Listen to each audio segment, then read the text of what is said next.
ఆర్మూర్లో MLA Jeevan Reddy కుటుంబ సభ్యులతో కలిసి ఓటు హక్కు వినియోగించుకున్నారు. వేల్పూర్ మండల కేంద్రంలో రాష్ట్ర రోడ్డు భవనాల శాఖ మంత్రి వేముల ప్రశాంత్ రెడ్డి తన సతీమణితో కలిసి ఓటు హక్కు వినియోగించుకున్నారు. మైనారిటీ ప్రాంతాలలో ఉన్న పోలింగ్ కేంద్రాలలో ఓటు హక్కు వినియోగించుకునేందుకు మైనారిటీలు బారులు తీరారు.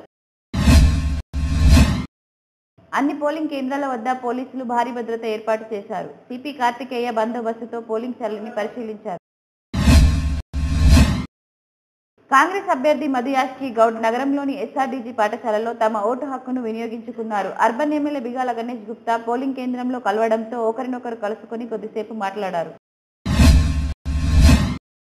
నగరంలోని ప్రగతి భవన్ లో ఏర్పాటు చేసిన వెబ్ కాస్టింగ్ ప్రక్రియను జిల్లా ఎన్నికల అధికారి రామ్మోహన్ రావు పరిశీలించారు.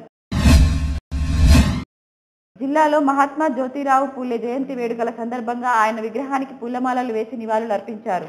నిరంతర న్యూస్ అప్డేట్ కోసం ఛానల్ ని సబ్స్క్రైబ్ చేయడం మర్చిపోకండి. పక్కనే ఉన్న బెల్ సింబల్ ని క్లిక్ చేయండి. అప్డేట్స్ ను మిస్ అవ్వకండి.